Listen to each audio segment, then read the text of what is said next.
Bonjour à toutes et à tous, bienvenue sur le podcast Culture Design. Il est temps de casser des chaises.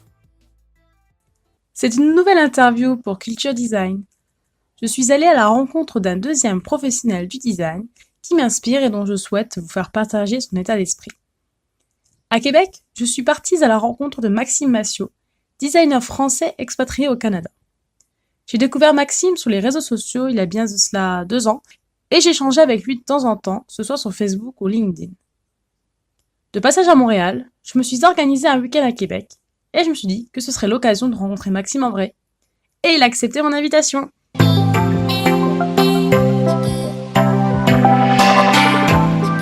Bonjour Marion, bonjour tout le monde, je m'appelle Maxime, je suis designer, diplômé de design produit et architecture intérieure en France et je vis depuis 2014 au Canada. Très bien, merci.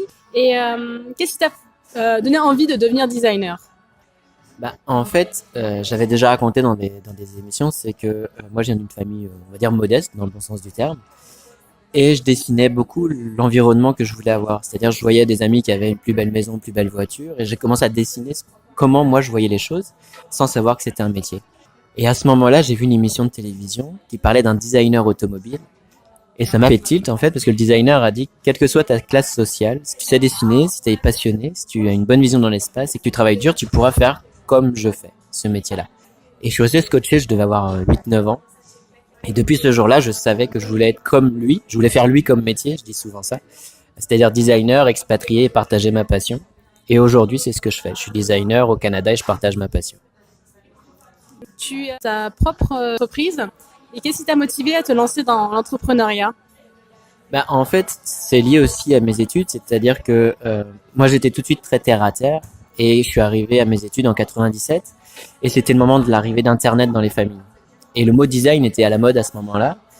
Et beaucoup d'écoles se sont créées à ce moment-là, ou se sont agrandies aussi à ce moment-là. Énormément de jeunes voulaient faire ce métier parce que ça paraissait bien, fashion, des sites internet, riches et célèbres, tout le monde va être dans des startups. Alors qu'en fait, absolument pas. Puis il y avait aucune demande supplémentaire de designers. C'était juste l'effet de mode de l'arrivée d'Internet qui a fait créer les écoles. Au niveau des entreprises, on n'avait aucune demande. Et moi, je l'avais remarqué.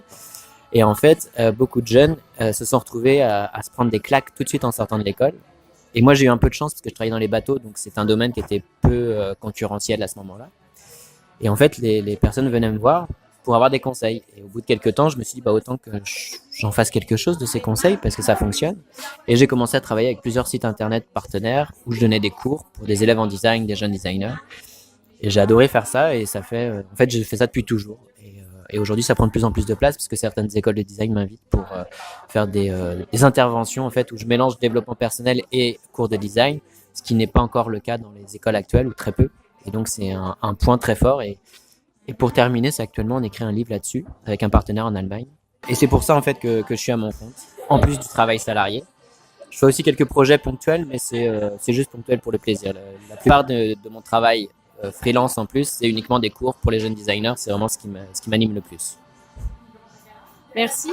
Est-ce que tu trouves qu'il y a une approche, une vision différente entre le design en France et au Canada ? En fait, le métier est le même dans le sens des acquis ou des informations. Par exemple, le code du bâtiment en France et au Canada est très proche. Donc moi, ça n'a pas posé de problème pour le design intérieur. Après, ce que j'ai remarqué, ce qui m'a un petit peu amusé, c'est plus, par exemple, au Nouveau-Brunswick, où j'ai travaillé plusieurs années. C'est très lent. On peut vraiment faire... si tu as une semaine de retard, c'est absolument pas grave. Le client va même te répondre. Tu peux prendre un mois de retard si tu veux. Ce qui paraît surréaliste, mais ça m'est arrivé plusieurs fois. Et petite anecdote, il y a 2 projets qui sont tombés à l'eau. Comme ça, ça arrive. Donc, moi, je suis rentré chez moi, bredouille, et puis tant pis. Et en fait, les 2 clients m'ont rappelé 2-3 semaines après pour dire, écoute, tu m'as pas envoyé la facture. J'ai dit oui, on fait pas le projet, on fait pas. Et ils m'ont dit non, tu travailles, donc je te paye. Et les clients sont venus me voir pour me payer sur un projet que j'ai fait. Et j'ai trouvé ça assez incroyable. Donc j'ai accepté, j'ai envoyé la facture, bien sûr. Et ça, donc c'était au Nouveau-Brunswick. Au Québec, le Québec est beaucoup plus proche de la France dans le sens où on a des délais plus courts, faut faire attention à ses devis, etc. Beaucoup plus proche. Au Nouveau-Brunswick, c'était assez amusant cette partie-là. Mais pour un Français qui souhaite ou quelqu'un d'autre qui souhaite s'installer au Québec, ou dans le reste du Canada, la différence n'est pas énorme.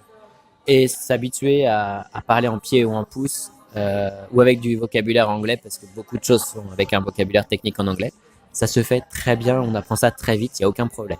Donc c'est vraiment pas d'inquiétude à avoir quand on a un métier de ce type-là, ça se fait très facilement. Peux-tu nous décrire ta journée de designer? Moi j'ai une journée tout à fait normale. En fait, pour préciser, moi j'ai plusieurs emplois. Donc je travaille dans une fondation en tant que designer où en fait je dessine des meubles qui sont fabriqués par les personnes avec un handicap. Donc ça, c'est à part, on va dire. Et en plus de ça, comme je disais au début, je donne beaucoup de cours. Donc de temps en temps, je donne des cours par Skype. Des fois, comme ça en France, il y a un décalage horaire, donc ça m'arrive de les faire à 6 heures du matin. Et avant d'aller au travail, après quand je rentre du travail, une fois que ma journée de famille est terminée, tard le soir aussi, là je m'occupe de travailler sur mon livre, sur les vidéos, sur les interventions que je fais. Donc je travaille la nuit. Parce que donc tous ceux qui ont des enfants savent qu'ils peuvent plus dormir, donc de toute façon autant faire quelque chose. Donc je travaille sur mes vidéos et c'est comme ça que je mets en place en fait mes journées. Et pour les interventions dans les écoles, c'est simple en fait. Si je prends 2 heures pour aller à l'école, c'est 2 heures que je récupérerai au travail plus tard, simplement. Puisqu'ici il n'y a aucun problème de décaler tes heures, etc.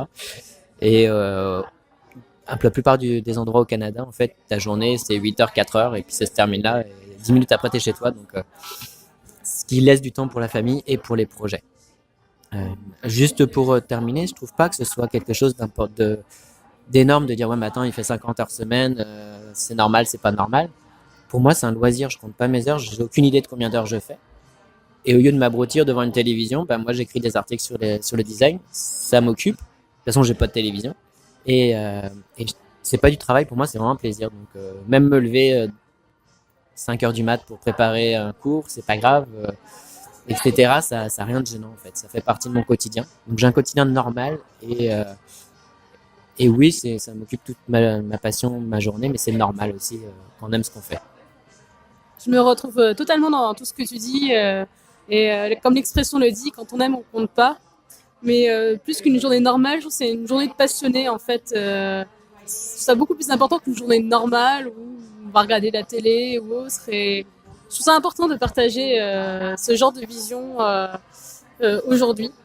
Pour compléter ce que tu dis, c'est que si tu commences à compter tes heures ou à te dire ah ça m'embête, je dois faire un rendu ou un projet, pose-toi des questions si ça te plaît réellement, parce que moi ça fait depuis que j'ai 7-8 ans que je veux être designer, j'en ai 40 aujourd'hui, enfin cette année, et j'adore toujours ça, je suis toujours émerveillé. Donc si tu commences à t'ennuyer ou à te dire j'ai tant d'heures de travail à faire, pose-toi peut-être la question sur la raison profonde pour laquelle tu veux faire ce métier-là aussi.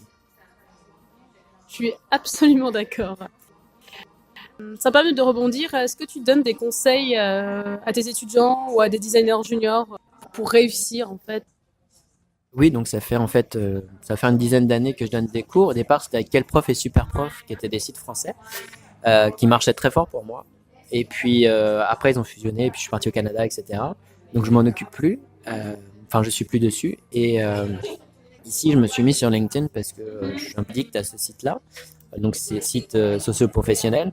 Et quand j'habitais au Nouveau-Brunswick, j'ai un ami qui est très connu dans le marketing, etc., qui m'a expliqué un peu comment les choses fonctionnent. Ce qui fait que je me suis vraiment lancé à donner des cours et des conseils sur LinkedIn. Et je suis passé on va dire, peut-être 400 personnes au départ à 18 000 abonnés, pratiquement que des designers. Je fais des vidéos toutes les semaines, j'ai des personnes qui me contactent, qui me posent des questions. Donc c'est vraiment devenu une façon de vivre. J'ai ma chaîne YouTube avec plein de conseils, j'interviewe des personnes entrepreneurs, designers et autres. Et finalement, je fais que ça et j'adore ça parce que on se rend compte qu'à l'école, il y a toujours un décalage, même dans les très bonnes écoles, avec le marché du travail, où on va t'apprendre à faire des très belles 3D, ça, c'est incroyable. Certains savent encore dessiner à la main, c'est très bien, monter des dossiers, mais il n'y a pas toute la recherche en fait profonde de pourquoi tu veux faire ce métier-là, qui va te permettre d'être solide ou pas. Il n'y a pas le côté entrepreneuriat où tu vas apprendre à créer un réseau, parce que le réseau c'est le plus important. Moi en France, j'ai jamais connu de chômage malgré la crise, parce que j'avais un bon réseau que je me suis conçu tout seul. Au Canada, c'est encore plus facile. Donc toutes ces choses-là qu'on oublie un peu d'expliquer aux élèves, et moi c'est ce que je fais, et c'est pour ça que je suis invité. Et s'il y a encore d'autres élèves ou centres de formation qui m'appellent, moi, je suis ouvert pour ça, c'est vraiment ce qui m'anime le plus. J'ai fait une interview avec monsieur Stéphane Vial et il m'a dit exactement la même chose que toi sur les écoles. On devrait enseigner l'entrepreneuriat aux élèves, ça éviterait qu'ils se prennent des claques quand ils sortent de l'école en pensant, en claquant des doigts, je vais trouver le job de mes rêves dans mon domaine. Pour toi, qu'est-ce que c'est alors un bon designer? Pour moi, c'est quelqu'un. Après, c'est juste un avis. Hein. Je suis pas designer important non plus pour donner mon avis, mais tu me poses juste la question. C'est quelqu'un qui a une vision globale, le plus globale possible. Par exemple, moi, dans des cours, des fois, j'avais fait un test. J'avais fait un petit projet pour les élèves. Et après, je leur ai demandé, voilà, combien tu mets de produits que tu viens de concevoir, le meuble, combien t'en mets sur une palette et dans un conteneur. Et personne n'a été capable de répondre. Parce qu'en fait, si tu regardes, par exemple, pour Ikea, une partie de leur fortune, c'est parce qu'ils comptent au centimètre cube presque combien ils en mettent dans un conteneur, en plus d'être fabriqués au Bangladesh ou autre. Et c'est comme ça qu'ils réussissent. Donc le design, c'est pas juste un objet, c'est la vie de l'objet, le cycle, le recyclage, le transport, peut-être une deuxième vie de l'objet. C'est toutes ces choses-là qui vont faire comment on va faire un vrai produit. C'est peut-être simplement une personne qui a un handicap, est-ce qu'elle va pouvoir utiliser ton objet? Combien il y a de pièces dans ton objet? Est-ce qu'on peut le simplifier? Par exemple, un détail moi, que j'aime beaucoup, il y avait Joe Colombo, donc un designer des années 60 peut-être, si je dis pas de bêtises, qui avait repris la chaise Tonnet. La chaise Tonnet, c'est la chaise de bar la plus connue au monde. Et il l'a fait avec moitié moins de pièces de mémoire. Ça paraît pas très intéressant, mais c'est énorme de prendre un produit très connu et puis de se dire, moi, je vais mettre moins de pièces pour faire une économie tout en ayant la même solidité et la même esthétique. Et ça, c'est des vraies questions de designer. C'est pas juste faire un objet, c'est aller chercher ta qualité. Tous les points, en fait, importants dans le cycle de vie du produit. Et un autre point que moi j'ai mis beaucoup de temps à comprendre, c'est aussi pouvoir faire la relation en fait que l'objet n'est pas le plus important, c'est le transfert que fait la personne sur l'objet. C'est-à-dire que t'aimes pas un parfum, mais tu aimes cette odeur-là parce qu'elle te rappelle ta grand-mère, etc. T'aimes pas un tissu, t'aimes ce tissu-là parce qu'il te rappelle que tu avais inconsciemment, en fait, tu vas dire non, c'est pas vrai, mais souvent c'est ça, inconsciemment, tu avais touché ce tissu quand tu jouais avec tes amis, puis ça te rappelle ça et ça te fait que ce tissu-là est positif pour toi. Mais l'objet en lui-même n'a finalement de moins en moins de valeur. Ce qui compte, c'est l'interprétation de la personne dessus. Donc un bon designer, c'est quelqu'un qui touche à tous les domaines, qui est capable de savoir le produit, le recyclage, le transport, etc. Et de savoir psychologiquement ce que va ressentir la personne face à l'objet. Et pour ça, il faut déjà qu'il commence par faire un travail sur lui-même, le designer, parce que lui, il doit savoir ses propres réponses pour être capable de se dire que la personne va peut-être avoir des réponses consciemment ou inconsciemment. Et c'est pour ça que je disais tout à l'heure, le développement personnel et professionnel est important. Parce que c'est avec ça que tu vas avoir des clés pour cibler plus profondément sur la personne. Pas pour lui vendre des choses sans qu'elle s'en rende compte, mais simplement pour comprendre ce qui va se passer dans sa tête au moment où elle va s'intéresser à un produit que tu as pu faire. À t'écouter, on sent des problématiques très actuelles, que ce soit l'écologie, le développement personnel. Qu'est-ce que tu penses de l'actualité du design en général aujourd'hui? Moi, je fais le lien aujourd'hui avec tout ce qui se passe, par exemple UX Design Service ou Design Thinking ou d'autres, qui est un petit peu comme quand j'ai commencé l'école en 98, comme je disais, où c'était la mode d'Internet qui venait d'arriver. Il y avait le mot design partout à ce moment-là. La montre est design, le n'importe quoi est design. Et c'était un peu too much, mais parce que justement, c'était pas mature, c'était un événement énorme, c'était l'arrivée d'Internet. Ça fait un peu vieux con en disant ça, mais je l'ai vécu, donc voilà. Et aujourd'hui, je trouve qu'on a la même chose avec le fait de mettre en avant, par exemple, UX Design qui a toujours existé, qui est un process important dans la conception d'un produit, mais qui n'était pas un métier spécialisé au départ, qui est une partie du process normal. Donc, moi, je trouve ça un peu dommage qu'à nouveau, 20 ans plus tard, il y a encore une mode du design ou d'une partie, sachant que les 3/4 de ce qui se font aujourd'hui, ou facilité graphique ou autre, vont disparaître, ou disons, ça me nuire, parce qu'il n'y a pas... il n'y a pas un contrôle, il n'y a pas une maturité suffisante pour vraiment avoir la qualité de ces cours-là ou ces métiers-là.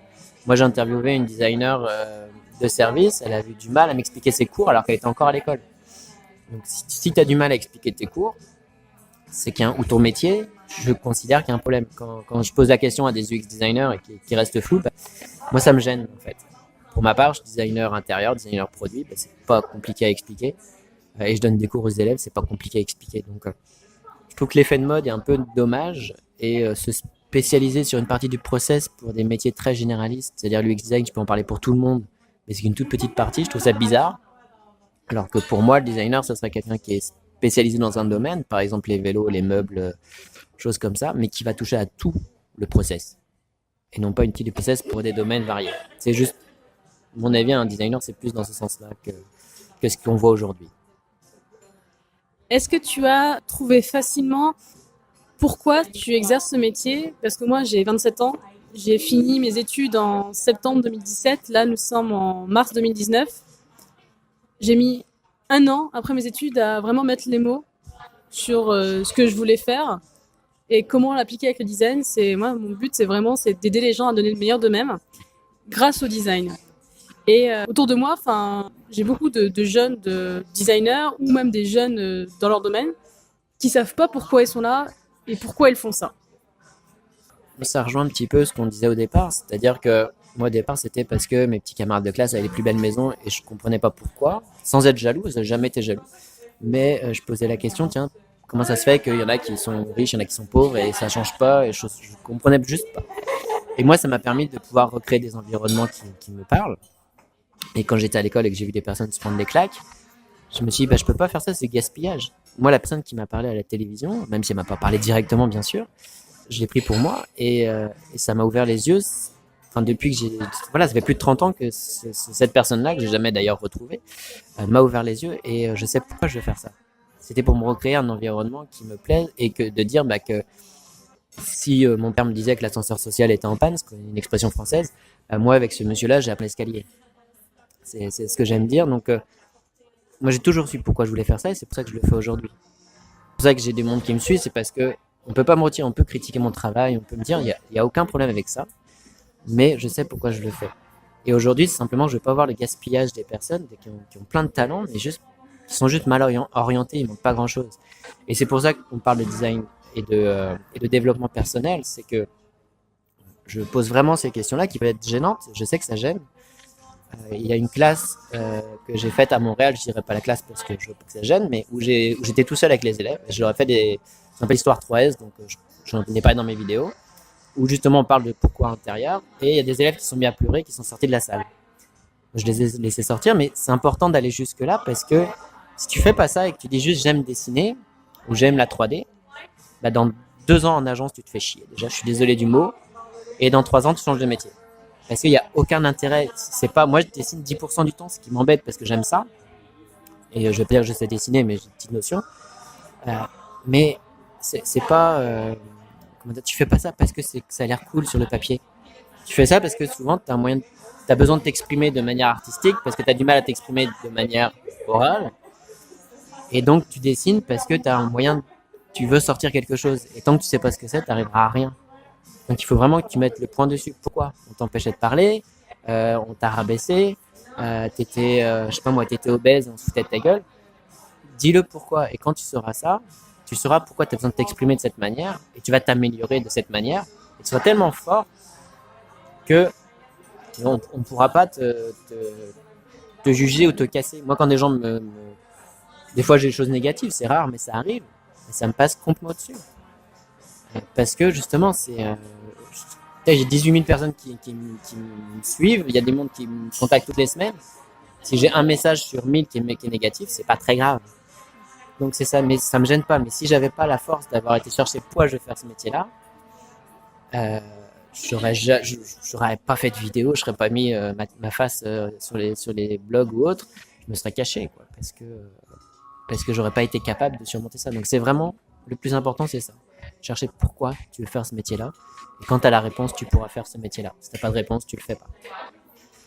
Je ne sais pas si tu partages mon avis, mais j'ai remarqué en faisant du développement personnel et en le scalant sur le design, j'ai remarqué que, je sais pas si c'est très français ou généralisé, mais il n'y a pas cette culture de l'échec. L'échec est très négatif. Et à côté de ça, il y a cette notion de vulnérabilité. Moi, à travers le design, je trouve qu'on met en valeur cette notion d'échec, mais pas de manière négative, dans le sens c'est une meilleure façon de réessayer, et aussi que la vulnérabilité, ça peut être en fait une force plutôt que quelque chose de négatif et à cacher et à se voiler la face en essayant de rentrer dans un moule auquel on ne correspond pas. Oui, tout à fait. Ça, j'ai mis beaucoup de temps à le comprendre aussi. Au départ, j'avais tout misé sur la qualité de mes produits. Je faisais ça vraiment sérieusement avec des bons produits que je fais toujours, bien sûr, mais je me disais ça va suffire. Et je me rendais compte que ça suffisait pas complètement. Et je voyais pas du tout l'intérêt de ces designers qui, par exemple, appellent leur entreprise de leur propre nom. Je trouvais ça très prétentieux. Ou qui mettent leurs photos en gros. Je trouvais ça très prétentieux. Et je me suis dit jamais je ferais ça. Et en fait, j'ai compris parce que je voyais pas l'intérêt. Je me suis dit, ma face, voilà, je suis ordinaire, je suis petit, chauve, je vais pas plaire. Ça sert à quoi de mettre ma photo, quoi. Et en fait, j'ai compris que non, les gens cherchent justement, comme on expliquait au départ, le transfert. Ils se font un transfert sur toi-même, quand on regarde un film, on peut avoir un transfert sur un personnage et puis avoir une émotion parce qu'on s'est identifié au personnage. Sinon, on n'en a pas. Et si c'est froid, c'est un magasin, il n'y a aucun intérêt. Donc là, c'est ça, c'est de raconter l'histoire, de montrer sa face, de dire oui, je conçois, je fais ça. Oui, j'ai des défauts. Oui, mes projets voilà, moi je suis pas célèbre, je suis pas connu. Voilà, j'ai fait des bateaux, des hôtels, des choses, mais c'est pas de quoi être impressionné. Mais finalement, pour que ça plaise, c'est de dire je suis normal, je fais ça. Si je peux t'aider, ça m'arrange, ça me fait plaisir.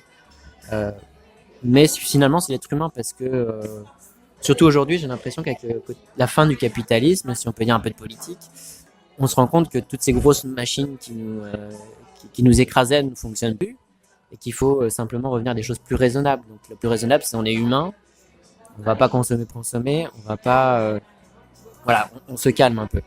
Et moi, j'aime souvent dire des choses, c'est que de dire une chose, c'est que je suis designer, je conçois les objets, je vais plus les acheter.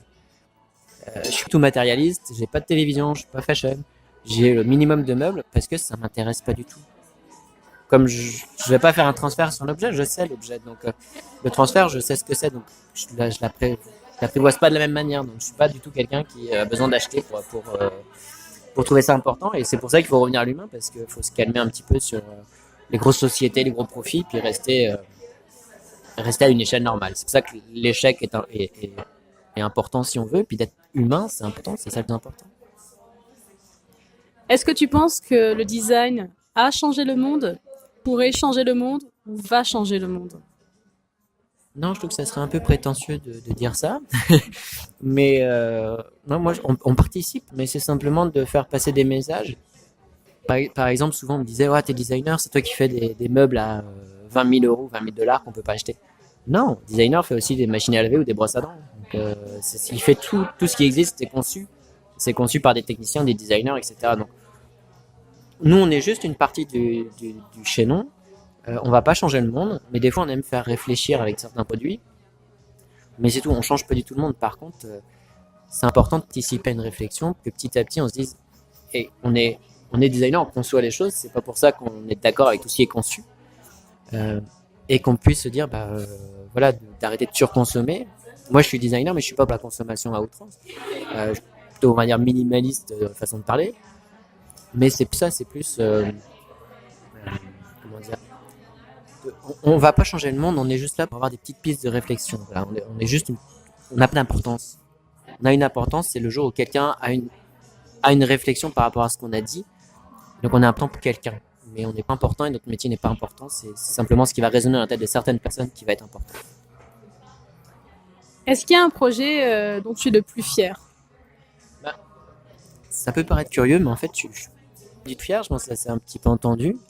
Alors, des fois, je suis content. Par exemple, la première fois que j'ai vu un camping-car que j'avais conçu et que je l'ai vu sur la route, j'ai dit à ma femme, tiens, regarde, c'est le camping-car que j'ai fait.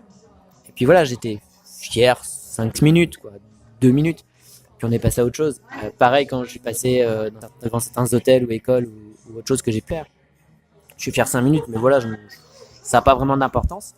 Je suis plus content, en fait, quand j'ai un élève qui a trouvé un travail grâce à moi ou qui a monté sa boîte grâce à moi ou un petit ou en partie grâce à moi et qui a réussi. Mais je suis fier, c'est se trouver important. Puis comme je disais, je suis pas important, je suis important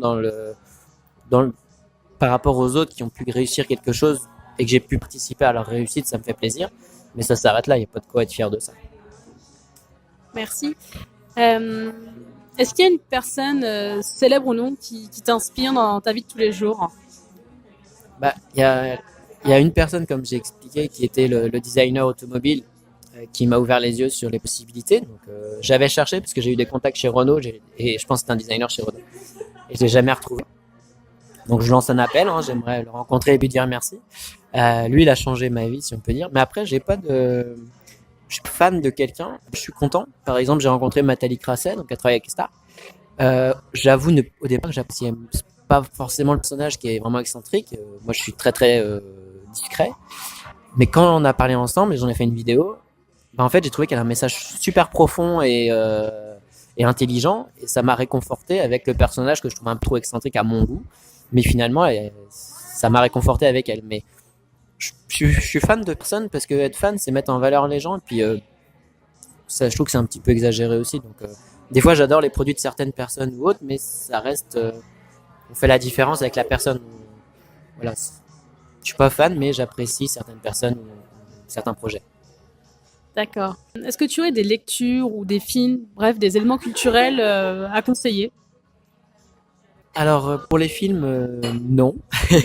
En fait, j'ai plus de télévision depuis moins de 10 ans, donc j'ai aucune idée de ce qui s'y passe et ça m'intéresse pas beaucoup. Pour les livres, je dirais que c'est plus de prendre un petit peu, de s'intéresser au développement personnel et professionnel et d'aller rencontrer le plus de monde possible. Aujourd'hui, avec Internet, c'est super facile. Et au Canada, c'est un peu plus facile aussi qu'en France. Mais voilà, vous voyez quelqu'un sur LinkedIn, vous allez, il a écrit un bouquin, vous voulez lui parler, il va prendre 15 minutes, vous faites un Skype et puis vous posez vos questions.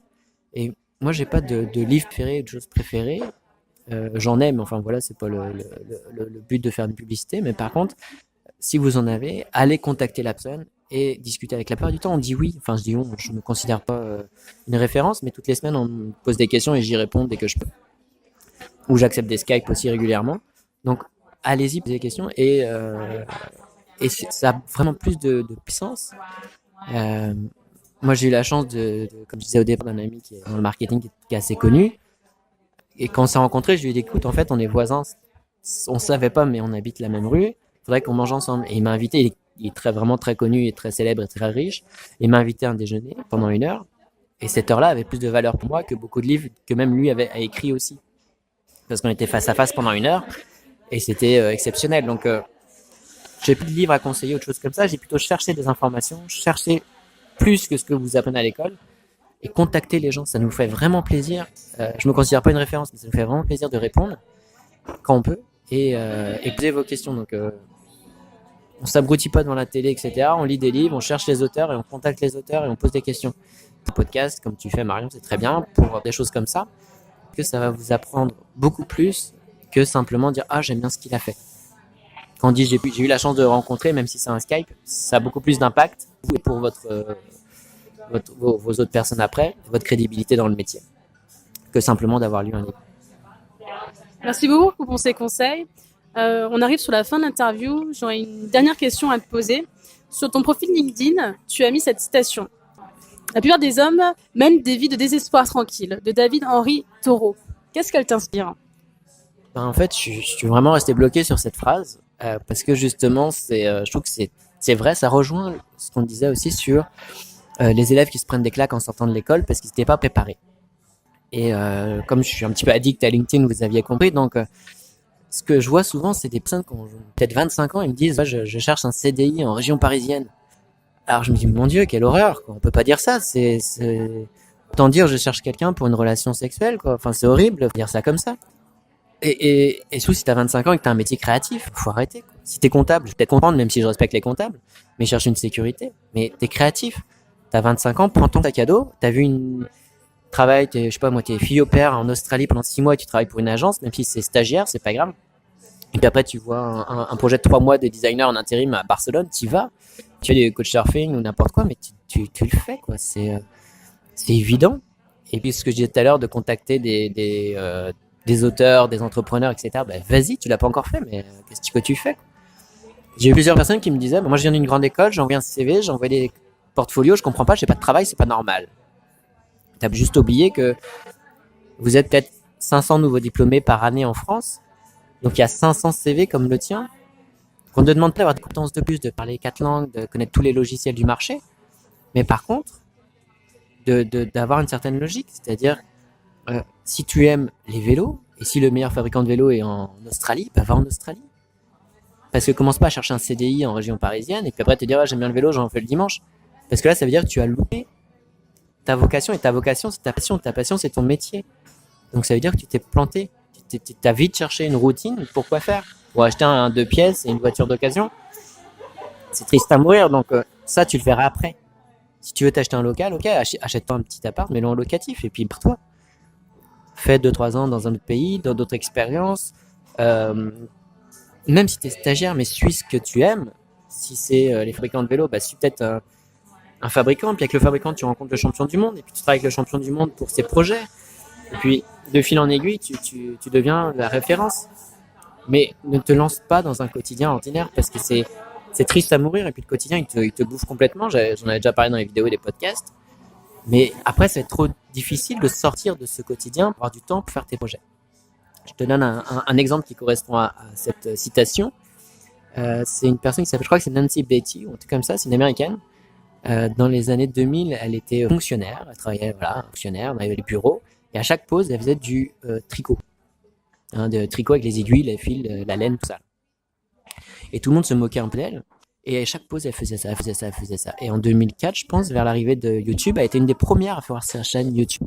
Et elle se filmait en train de tricoter. Mais pas d'effet, de mise en scène. Caméra face, sur ses mains, et elle tricote. On se dit, ok, ça n'intéresse pas grand monde, sauf que c'est la première à faire ça. Et à la retraite, elle a commencé à faire que ça. Parce qu'elle était proche de la retraite déjà. Et ses collègues se moquaient d'elle. Elle disait, ouais, mais attends, moi, à la retraite, j'ai acheté un camping-car, aller pêcher, ça va être super. Et qui est très bien aussi, pourquoi pas. Et elle a fait ça, mais comme elle était la première, elle a commencé à faire des formations. Elle a commencé à être invitée à droite à gauche. Elle a commencé à monter des ateliers. Et cette dame-là, qui est un petit peu excentrique, qui a toujours des habits qu'elle a tricotés de toutes les couleurs et tout ça, elle voyage dans le monde entier. Et c'est une sommité mondiale du tricot. Et on l'invite, on lui paye l'avion pour qu'elle fasse le voyage pour animer des ateliers de tricot pour les passionnés de tricot. C'est drôle ou c'est pas drôle, c'est comme on veut, mais c'est juste pour donner l'exemple de t'emmerde pas à avoir un job et vite un CDI ou vite quelque chose. Fais ce que tu aimes à fond, contacte les gens, fais des ateliers, voyage. Au lieu de te payer une bagnole avec un prêt, tout ça, ça sert à rien. Mets chaque centime de côté, chaque euro ou dollar ou ce que tu veux de côté. Et fais que ça les premières années en attendant. Après, c'est sûr, avec des gamins, tu fais autrement, mais au départ, fais que ça parce que oui, tu peux en vivre, tu peux réussir, tu peux travailler avec des personnes incroyables que tu pensais pas rencontrer un jour parce qu'ils sont accessibles et c'est facile. Ça se fait très bien. Donc, c'est juste ça, moi, le gaspillage des gens, ça me surprend et se gaspille pour avoir une pseudo-sécurité virtuelle qui n'ont pas réellement. Parce que le CDI, on sait très bien qu'aujourd'hui, la moitié des gens en CDI quittent l'entreprise avant la fin de l'année en France. Donc, faut arrêter avec ça. Faut vraiment. Tout le monde a un potentiel, tout le monde peut faire quelque chose. Il n'y a pas besoin d'être doué. Moi, je me considère pas doué, mais je voulais être expat. On me l'a pas posé. J'ai cherché à être comment on peut être expat soi-même. Je voulais être à mon compte. On me l'a pas proposé. J'ai cherché comment je peux faire moi-même. Donc, j'ai cherché les informations. J'ai poussé les portes pour réussir. Donc, et c'est vraiment pas compliqué. Si j'ai réussi à faire ça, c'est que tout le monde peut le faire. Merci beaucoup pour cette histoire très inspirante. Et ça confirme que la réussite, ça prend du temps et que ça passe par l'escalier social. Hein. C'est marcher, faut prendre marche par marche et c'est comme ça qu'on y arrive. Et ça confirme ce que j'ai compris en un an, que si ça fait peur, faut le faire en fait. Et pas se dire ça fait peur, je le fais pas. Est-ce que tu aurais d'autres choses à rajouter pour conclure l'interview ? Merci déjà d'avoir proposé ça, ça fait vraiment plaisir. Et puis c'est simplement que on est ouvert à plein de choses. Il faut vraiment pousser les portes, il faut vraiment y aller. Et on se rend compte que c'est pas si difficile. Écrire un bouquin, c'est pas si difficile. Faire une chaîne, c'est pas si difficile. Des podcasts, c'est pas si difficile. Et même faire le tour du monde, c'est pas si difficile. Donc vous allez vous rendre compte qu'une fois que vous l'avez fait, vous dites ah oui, c'était que ça en fait. Et voilà. Et surtout ne pas se prendre trop au sérieux, ne pas se dire waouh, j'ai réussi, je suis en temps. Il y a pas de ça. Moi, je considère pas avoir réussi n'importe qui, et juste, mais faites-le à fond parce que il y a trop de gaspillage de profil et c'est vraiment dommage. Donc, faites ce que vous devez faire à fond. Et dernière chose, il y a un jour, moi, juste avant d'immigrer, on m'avait dit, j'avais eu un petit peu peur avant de prendre l'avion, puis juste un sac, et puis voilà. J'étais sur un forum et je me dis, alors, est-ce que je fais une connerie là? Ça me fait peur. Et il y a un gars qui me dit, te pose pas la question quand tu as déjà la réponse. Et je suis resté scotché parce qu'il m'a dit, il est 3 heures du mat, t'es sur un forum d'immigration et tu vas prendre l'avion. T'as déjà dit oui, donc t'as juste un peu peur en fait. Donc, personne va sur un forum d'immigration à 3 heures du mat si c'est pas pour immigrer. Donc bien sûr, c'est normal d'avoir peur. Et ça m'a vraiment aidé, cette phrase-là, parce que c'est le but, c'est de dire, oui mais attends, moi j'aimerais bien aller là, mais j'ai peur, ou je voudrais bien me mettre à mon compte, mais j'ai peur. Tu en parles. C'est que ça t'intéresse. Si ça t'intéresse, tu vas le faire. Vous retrouverez toutes les sources concernant le podcast sur mon site internet massomarion.wixsite.com/website dans la rubrique blog puis podcast. Vous pouvez vous abonner à ce podcast sur les plateformes Deezer, Spotify, iTunes Podcast ou Podcast Addict. N'hésitez pas à le partager avec votre entourage ou à me laisser votre avis. Je me ferai un plaisir de le lire lors d'un prochain podcast. Merci de m'avoir écouté. À la semaine prochaine.